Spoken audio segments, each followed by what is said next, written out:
Hello दोस्तों, स्वागत है आपका आपके अपनी यूट्यूब चैनल पहल एजुकेशन पर। मैं आपके साथ आपका दोस्त मनीष सोनी। एक बार फिर से हम चर्चा करने वाले हैं हमारी उसी सेशन को लेकर जो हमारा सेशन चल रहा है। उसी सेशन में आज हमारी ये सेकंड क्लास होने जा रही है। जो पहले सेशन में हम BSc first year first semester की एग्रोनॉमी के पहले टॉपिक के बारे में हमने चर्चा कर ली। अब है हमारा सेकेंड टॉपिक। अब कौन सा टॉपिक है हमारा सेकंड टॉपिक? पिछले टॉपिक में हमने एग्रीकल्चर के बारे में पढ़ा, एग्रीकल्चर की डेफिनेशन पढ़ी, एग्रीकल्चर के स्कोप्स के बारे में पढ़ा। उसी टॉपिक को लेकर एग्रीकल्चर ब्रांचेस के बारे में हम पढ़ने वाले हैं। आज एग्रोनॉमी के बारे में पढ़ने वाले हैं। तो हमारा सेकंड टॉपिक होगा एग्रोनॉमी और agronomy meaning and scope of agronomy. Agronomy क्या है, उसका महत्व क्या है, ये आज हम इस सेशन में पढ़ने वाले हैं। एक बार जितने भी साथी हमारे साथ इस सेशन में जुड़े हैं वो इस चैनल को ज्यादा से ज्यादा शेयर कर दे, लाइक कर दे और सब्सक्राइब कर दे। जितने भी साथी अभी बीएससी कर रहे हैं, जो फर्स्ट ईयर में एडमिशन ले रखा है, उन साथियों तक इस चैनल का लिंक जरूर पहुंचा दे, क्योंकि जितने भी आपके सब्जेक्ट लगने वाले हैं उन सभी सब्जेक्टों के विषयों पर हम चर्चा करने वाले हैं। अभी हमारे रेगुलर 3 सब्जेक्ट चल रहे हैं। पहला सब्जेक्ट एग्रोनॉमी चल रही है हमारी, और मैथ की रेगुलर क्लास चल रही है, और फिर एक हॉर्टिकल्चर की क्लास चलने भी वाली है। और जो अन्य बचे हुए हैं सब्जेक्ट, उनसे भी जल्द ही क्लास आपको इस चैनल के माध्यम से मिलेगी।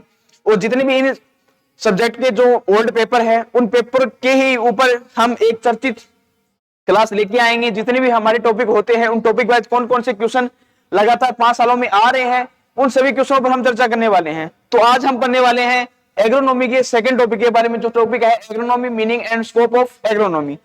तो पहले पढ़ते हैं सस्य विज्ञान। एग्रोनॉमी कहते किसे हैं? एग्रोनॉमी कहते किसे हैं? एग्रोनॉमी कहते किसे हैं? एग्रोनॉमी कौन सी भाषा का शब्द है, किस किस भाषाओं के शब्दों से मिलकर बना है, वो आज हम चर्चा करने वाले हैं। यहां से आपको एग्जामिनर 1 नंबर का क्वेश्चन जरूर दे सकता है, या फिर 2 नंबर का भी क्वेश्चन दे सकता है। ये पूछ सकता है कि एग्रोनॉमी कौन सी भाषा का शब्द है और किस भाषा के 2 शब्दों से मिलकर बना है, उन शब्दों का अर्थ क्या होता है। ये 2 नंबर का क्वेश्चन बन सकता है आपके लिए। तो सर्वप्रथम सस्य विज्ञान। सस्य विज्ञान जिसे हम बोलते हैं एग्रोनॉमी, जो एक ग्रीक भाषा का शब्द है। किस भाषा का शब्द है? ग्रीक भाषा का शब्द है।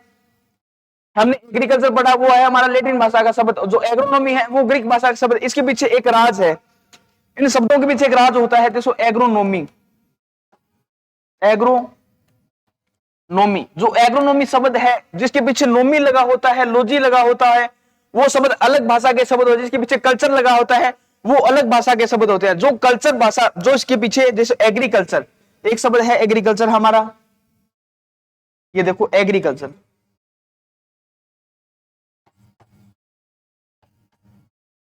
इसके पीछे कल्चर लगा है, इसके पीछे नोमी लगा है। तो जिस शब्द के पीछे कल्चर लगा होता है वो लैटिन भाषा का शब्द होता है। कौन सी भाषा का शब्द होता है? लैटिन भाषा का शब्द होता है। लैटिन भाषा का शब्द होता है। और जिसके पीछे लोजी लगा होता है वो होता है ग्रीक भाषा का शब्द। ग्रीक भाषा का शब्द, ये एक लॉजिक है। आप इसे याद रखकर अगर शब्दों में डिफरेंट देखोगे तो आपको पूर्णतः पता चल जाएगा, क्योंकि कौन सा शब्द किस भाषा का शब्द है ये पता चल जाएगा। इसमें अपवाद भी है। पोमोलॉजी, जो पोमोलॉजी शब्द है, पोमोलॉजी लॉजी के अनुसार होना चाहिए शब्द ग्रीक भाषा का, लेकिन वो ग्रीक भाषा का न होकर लैटिन प्लस ग्रीक 2 भाषाओं से मिलकर बना शब्द है, तो वो इसमें डिफरेंट है, वो आपको पता चल जाएगा। तो आपको सर्वप्रथम अगर ध्यान रखना होगा तो वो इन शब्दों पर रखना होगा कि एग्रोनॉमी या पोमोलॉजी, लॉजी लगा होता है वो ग्रीक भाषा का शब्द होता है, एक कल्चर लगा होता है वो लैटिन भाषा का शब्द होता है। ये आप एक अपने कॉपी के हाशिए पर लिख ले, क्योंकि कई बार इन शब्दों में भी आपसे बहुत बड़ा कंफ्यूजन हो जाता है। लगातार एग्जामिनर 1-2 ब्रांचेस के अगर आपको पूछ ले कि कौन सी भाषा का शब्द है ये, तो वहां पर हम अटक जाते हैं या फिर हमें याद नहीं रहता। तो एक साधारण सा तरीका है कि कल्चर प्लस लॉजी, जो शब्द डिफरेंट हमें देता है, अलग अलग प्रभाव दर्शाता है, उस प्रभाव के हिसाब से हम उसे अलग अलग भाषाओं में डिफाइन कर सकते हैं। तो हम पढ़ रहे थे सस्य विज्ञान, एग्रोनॉमी, जो ग्रीक भाषा के 2 शब्दों से मिलकर बना है। एक तो एग्रोस, एक शब्द क्या है? एग्रोस शब्द है, और एक नोमस शब्दों से बना है, जिसमें एग्रोस का अर्थ है भूमि या फील्ड।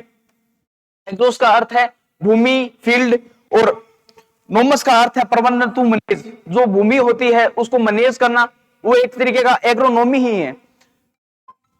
क्या है? वो एक तरीके का एग्रोनॉमी है। तो ये सस्य विज्ञान की है हमारी डेफिनेशन है। तो हम डेफिनेशन इस शब्द से निकल के आ रही है कि सस्य विज्ञान ग्रीक भाषा के 2 शब्दों से एग्रोस प्लस नोमस से मिलकर बना है।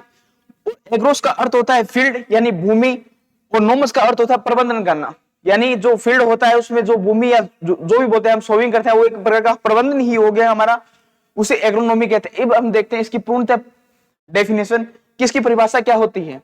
इसकी परिभाषा क्या होती है? सस्य विज्ञान कृषि की वह शाखा है, जितनी भी कृषि की शाखा है, जैसे एग्रोनॉमी की एग्रीकल्चर की ब्रांचेस है, तो वो ऐसे ही बोला जाएगा कि एग्रीकल्चर कृषि विज्ञान की शाखा है। जैसे मान लो चाहे पोमोलॉजी मान लो, फ्लोरिकल्चर मान लो, ओलेरिकल्चर मान लो, मधुमक्खी पालन मान लो, वो एक कृषि विज्ञान की ही शाखा मानी जाएगी। तो ये कृषि विज्ञान की शाखा, यहाँ भी कई बार हमसे कंफ्यूज हो जाता है, हम लिख देते हैं विज्ञान की शाखा, ऐसे नहीं होगा।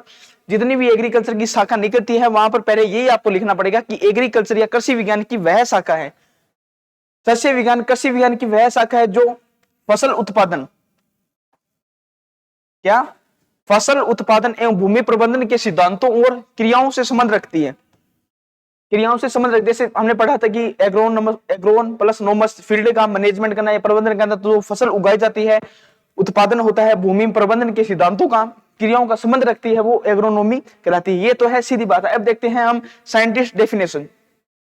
सस्य विज्ञान एक कला विज्ञान है। सस्य जितनी भी ये ब्रांचेज होती है, एग्रोनॉमी होगी, एग्रीकल्चर होगी, फ्लोरिकल्चर होगी, ये कला है, एक विज्ञान है। तभी हम एग्रीकल्चर इसे बोलते हैं, साइंस बोलते हैं कि हमने भी साइंस ले रखी है, एग्रीकल्चर ले रखी है, तो वो एक प्रकार की साइंस है, कला है, विज्ञान है, जिसके अंतर्गत भूमि का वैज्ञानिक ढंग से प्रबंधन, भूमि का वैज्ञानिक ढंग से प्रबंधन किया जाता है। वैज्ञानिक ढंग से प्रबंधन के पौधों को उगाने का प्रयत्न किया जाता है।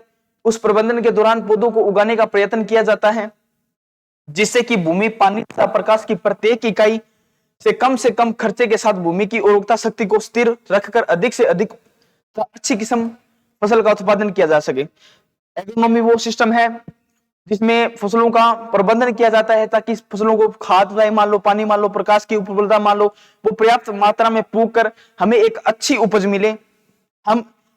उपज मिले, अच्छा उत्पादन हो। इसी प्रबंधन के जो अंतर्गत जो हम कार्य करते हैं उसे एग्रोनॉमी कहते हैं, सस्य विज्ञान कहते हैं। इस विज्ञान के अंतर्गत जो कार्य होता है उसे सस्य विज्ञान कहते हैं। ये है इसकी डेफिनेशन। ये पहली है मौलिक डेफिनेशन जिसे मुंह बोली से हम बोल सकते हैं, ये है साइंटिस्ट यानी वैज्ञानिक आधारित डेफिनेशन। फिर चलते हैं नेक्स्ट कि फादर ऑफ एग्रोनॉमी। तो फादर ऑफ एग्रोनॉमी कौन है, इसके पिता महा कौन है, ये भी एक अच्छा क्वेश्चन है। बहुत सी हमारे ओल्ड पेपर में आपके आया हुआ भी है और आपके जो न्यू टाइप आता है उसमें भी ये क्वेश्चन पूछा जा सकता है कि फादर ऑफ एग्रोनॉमी तो पीटर डी क्रेसेंजी जिसे बोल सकते हैं पीटर डी क्रेसेंजी भी बोल सकते हैं, सस्य विज्ञान के जो जनक हैं। ठीक है, अब पढ़ते हैं स्कोप ऑफ एग्रोनॉमी, सस्य विज्ञान के क्षेत्र, सस्य विज्ञान के कौन कौन से क्षेत्र है या कौन कौन से महत्व, उसके बारे में पढ़ते हैं कि सस्य विज्ञान करने से हमें कौन कौन सा हमें महत्व है, कौन कौन से फायदे हैं, वो फायदे हम देखने वाले हैं और ये फायदे पढ़ते ही हमारा टॉपिक हो जाएगा पूर्ण। तो सस्य विज्ञान का पहला फायदा है अन्य समस्या का समाधान। अगर मान लो हमने फील्ड में फसल का प्रबंधन किया तो प्रबंधन से हमें कुछ तो कुछ न मिलेगा, अंत तो मिलेगा, चाहे हम जो फील्ड में हैं। ये तो है नहीं कि फील्ड में हम कोई और पदार्थ उगाते हैं, जैसे मान लो कोई हम पहाड़ लाके उगाते हैं, पहाड़ तो नहीं उगा सकते, फसल ही उगाएंगे और फसल से हमें उत्पादन ही होगा। तो पहला है अन्न समस्या का समाधान। जो हमारी अन्न समस्या है, आज बढ़ती जनसंख्या को देखते हुए भारत में सबसे बड़ी यही मुसीबत है कि अन्न कहां से आएगा। तो उसी अन्न समस्या के समाधान को एक सस्य विज्ञान है जो इसमें बहुत अहम भूमिका रखती है, वो उसे उस समस्या को काफी हद तक खत्म कर सकती है, वो एक सस्य विज्ञान ही है। क्योंकि इस दो तरीके के संबंध से हम अन्न का अच्छा उत्पादन कर उस आने वाली जनसंख्याओं के लिए, आने वाली जो बढ़ती जनसंख्या है उस जनसंख्या के लिए अन्न की पूर्ति कर सकते हैं। तो पहला है हमारा अन्न का समाधान। अन्न उपलब्धि आजकल बढ़ती हुई जनसंख्या के युग में सघन कृषि द्वारा ही संभव है कि जो बढ़ती जनसंख्या है उसको अन्न केवल कृषि ही दे सकती है और हमारे पास कोई ऐसा चारा नहीं है जिसके माध्यम से हम अन्न पैदा कर सकते हैं। एकमात्र जो हमारी कृषि है वही हमारा एक मूलभूत आधार है, उस आधार से ही हम उड़ सकते हैं ऊंचे, और हमारे पास ऐसा कोई आधार नहीं है। सस्य विज्ञान के सिद्धांतों और तकनीकों को अपनाकर हम देश में अन्न का अधिक से अधिक उत्पादन कर सकते हैं। सस्य विज्ञान हमें यह सिखाती है कि फसलों से अधिक उत्पादन कैसे प्राप्त किया जा सकता है, जैसे हरित क्रांति के द्वारा उत्पादन का बढ़ाना। भारत में हरित क्रांति का आगमन 1966 से 67 में हुआ, जिसके भारत में पितामह है डॉक्टर एम एस स्वामीनाथन। इन्होंने 1967 के पहले भारत में एक भूख मरी थी, उसके बाद एक खदान उत्पादन के क्षेत्र में एक क्रांति है जिसे हरित क्रांति के नाम से जाना जाता है। अगर आज वो हरित क्रांति हमारे देश में नहीं आती तो कहीं कहीं हम आज किसी दूसरे देश के गुलाम होते या दूसरे देश पर डिपेंड होते। क्योंकि हमें वो नहीं आती तो हमारे देश में बढ़ती जनसंख्या के कारण हमारा देश भूखा मरता और हमें भूख से बचने के लिए दूसरे को ऋण देकर हमें उनसे कनक लेने की मिलती। तो एक हरित क्रांति हमारे लिए एक वरदान रूप साबित हुई है। तो ये बढ़ती जनसंख्या के लिए एक ही वरदान है। पहला तो हो गया अन्न की समस्या का समाधान, दूसरा है वस्तु समस्या का समाधान।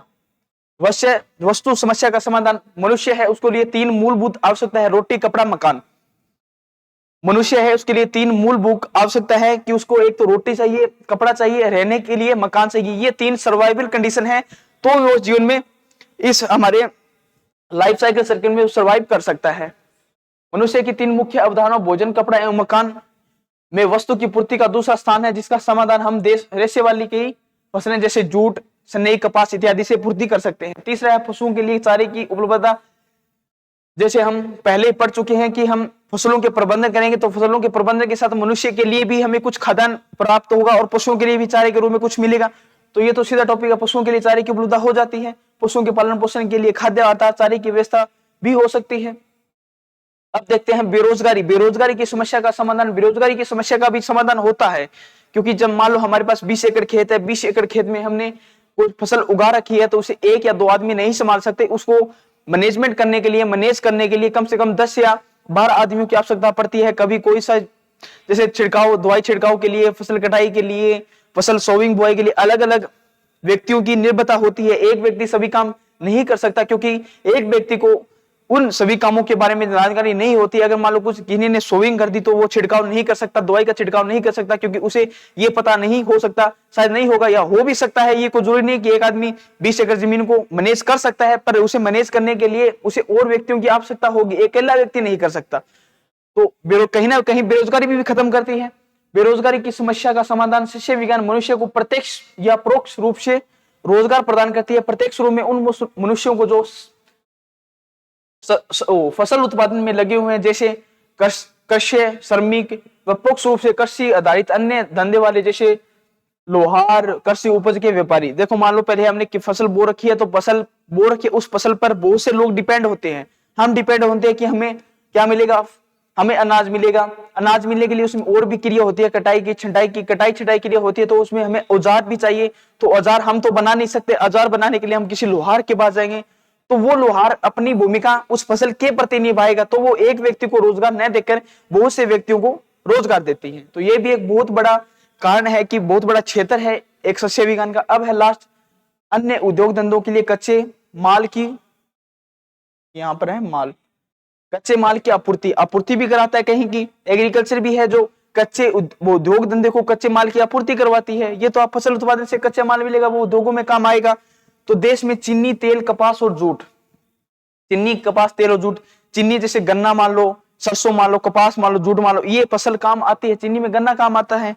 प्रमुख उद्योग को कच्चा माल शस्य उत्पादन से ही प्राप्त होता है। राष्ट्रीय आय में वृद्धि, हमने ये भी जिक्र कर सके, जीडीपी ग्रोथ, जीडीपी के बारे में हमने चर्चा कर सकी, सकल घरेलू के उपाय के बारे में हमने चर्चा की कि हमारी एग्रीकल्चर का 17.2% भाग हमारा जीडीपी में है। इतना योगदान हम जीडीपी में देते हैं, 17.2% योगदान हम जीडीपी में देते हैं। तो राष्ट्रीय आय में वृद्धि, फसलों के उत्पादन में कृषि की आय में वृद्धि होती है। इसके अतिरिक्त कृषि उत्पादन के विभिन्न प्रकारों के रूप में केंद्रीय सरकार की सहायता भी आधारित है, जैसे मालगुजरी, कृषि, आयरन, सिंचाई कर, उत्पादन कर इत्यादि। उत्पादन कर भी है, कच्चे माल की प्राप्ति बढ़ाई जा सकती है। तो अब देखते हैं हमारा नेक्स्ट महत्व इसमें मृदा उर्वरता में वृद्धि। मृदा उर्वरता में वृद्धि वैज्ञानिक तरीके से हम फसलों को भूमि पर उगाकर उसकी उर्वरता शक्ति को संरक्षण एवं वृद्धि भी कर सकते हैं, जैसे फसल चक्र अपनाकर। जैसे जिस प्रकार हम लगातार एक ही फसल को लगातार उगाएंगे तो उसकी उर्वरता क्षमता कहीं ना कहीं हमें कम मिलेगी। पहले वर्ष हमें उत्पादन हुआ, अगर दोबारा वही फसल उगा दी गई तो उस उत्पादन से इस उत्पादन में कमी आएगी, क्योंकि जमीन उस फसल को मान ही नहीं रही। मान लीजिए पहले हमें फसल को अदल बदल कर बोना पड़ेगा। पहले मान लो हमने चारे वाली फसल बो रखी है, तो उसके बाद हमें दाल वाली फसल भी बोनी पड़ेगी। तो इस प्रकार हम फसल चक्र भी अपना सकते हैं। जैसे फसल चक्र अपनाकर दाल वाली फसलों को उगाकर हम भूमि की उर्वरता में भी वृद्धि कर सकते हैं। तो अब है हमारा 7वां टॉपिक है संबंध में महत्व में शस्य उत्पादन से अन्य घरेलू आवश्यकता की पूर्ति होती है। अगर मान लो आज हम हमने गेहूं बो रखी है, तो हमारे घर में 4 सदस्य हैं, 4 सदस्य के हिसाब से हमने घर में 10 क्विंटल गेहूं रख लिया, तो वो हमारी एक पूर्ति कर रही है, हमारी पूर्ति खाने में भी कर रही है, और हमें अन्य गेहूं बची तो उससे हमें आर्थिक स्थिति भी हमारी मजबूत होगी। अगर आज हमने तेल वाली फसल बो रखी है, तो जितना तेल हमारे घर में लगता है वो हम घर में भी रख सकते हैं, और जितना बच गया वो बाजार में बेचकर हम अपनी आर्थिक स्थिति भी मजबूत कर सकते हैं। तो शस्य उत्पादन संबंध में घरेलू आवश्यकताओं की पूर्ति होती है। अंतर्राष्ट्रीय ख्याति, कुछ विशेष फसलों के उत्पादन में अपने देश को अंतर्राष्ट्रीय प्रसिद्धि प्राप्त है, इनमें से गन्ना, कपास, तिलहन फसलों में मुख्य है। जैसे हमें ये देखा गया अंतर्राष्ट्रीय ख्याति की, अंतर्राष्ट्रीय में भी हमारा महत्व है, इन फसलों को लेकर हमें जाना जाता है, क्योंकि यहाँ पर उत्पादन अधिक है, उत्पादन अधिक होने के कारण अन्य देश हम पर डिपेंडेंट है, तो हमारी अंतर्राष्ट्रीय ख्याति भी हो गई। बहुत सी ऐसी फसल है जो हमारे देश में उनका उत्पादन फर्स्ट रैंक पर आज उत्पादन, और दूसरे देश हम पर आश्रित रहते हैं, वो हमसे खरीदते हैं, तो इसलिए हमें अंतर्राष्ट्रीय ख्याति भी है। रहन सहन के स्तर में वृद्धि, शस्य उत्पादन में मनुष्य की आय बढ़ती है, जो कि उनके रहन सहन में के स्तर को ऊंचा करती है। आय भी बढ़ती है, इस प्रकार बढ़ती है, जैसे आज मान लो हमें 20 क्विंटल सरसों हुआ है और उसका 6000 का भाव है, 6000 का भाव है। मान लो पिछले अनुमान के अनुसार हमें सरसों अधिक पैदा हुआ है, तो आय भी अधिक होगी, 6000 के भाव अधिक होगी, तो हमें उत्पादन भी अधिक होगा, उत्पादन अधिक होगा तो हमारी आर्थिक स्थिति मजबूत होगी, आर्थिक स्थिति मजबूत होगी तो हमारी जो रहने सहने की स्थिति है वो भी एक अच्छी होगी। तो इसमें रहने सहने की स्थिति में भी वृद्धि होती है। फिर कृषि के संबंध में और भी जो आपके माइंड में आए, किस प्रकार मान लो कृषि के संबंध में आने वाले उत्तर से शस्य विज्ञान के क्षेत्र में भी बिंदु में भी लिख सकते हैं, जो हमारे मन में आए। जिस प्रकार मान लो हमें और भी वृद्धि, फसल उत्पादन में वृद्धि होती है, और से बेरोजगारी से संबंधित हो गया जो हमने लिख दिया, लेकिन जितनी आपको बताएं नो टॉपिक आपके लिए बहुत है। और फिर भी आपको यहाँ से एक बड़ा क्वेश्चन देखने को जरूर मिलेगा। बड़ा क्वेश्चन देखने को ये मिलेगा कि एग्रोनॉमी किसे कहते हैं, कि एग्रोनॉमी के महत्व समझाइए। बड़ा क्वेश्चन ये जरूर रहेगा। छोटा क्वेश्चन आए तो वो आ सकता है कि एग्रोनॉमी किसे कहते हैं और उसकी परिभाषा बताइए, ये बता सकता है। कौन सी भाषा का शब्द ये आ सकता है। और एक नंबर में आए तो कि फादर ऑफ एग्रोनॉमी, एग्रोनॉमी के पितामह कौन है। तो आज ये हमारा दूसरा लेक्चर था जिसको हमने पूर्णतः पढ़ लिया है। पिछली क्लास में हमने हमारा पहला लेक्चर भी खत्म कर चुके हैं और ये हमारा दूसरा लेक्चर था आज। ये हम हमारी नेक्स्ट क्लास लेके आएंगे, 3rd नंबर टॉपिक पे जो है हमारा शीट, उस पर लेके आएंगे। एक बार जितने भी साथी हमारे साथ जुड़े हैं वो सभी साथी एक बार इस क्लास को अपने साथियों में फॉरवर्ड कर दें, और जो साथी अभी हमारे साथ नहीं जुड़ रहे हैं वो चैनल को लाइक, शेयर, सब्सक्राइब जरूर कर ले। और हमारे ऑफिशियल टेलीग्राम अकाउंट, जो हमारा टेलीग्राम है जिस पर जो आज आपको पढ़ाया गया है उसकी पीपीटी उस पर डाली जाती है, तो वो भी आप ज्वाइन जरूर कर लें। उसका नाम है पहल एजुकेशन। पहले ये आप ये जरूर ज्वाइन कर लें।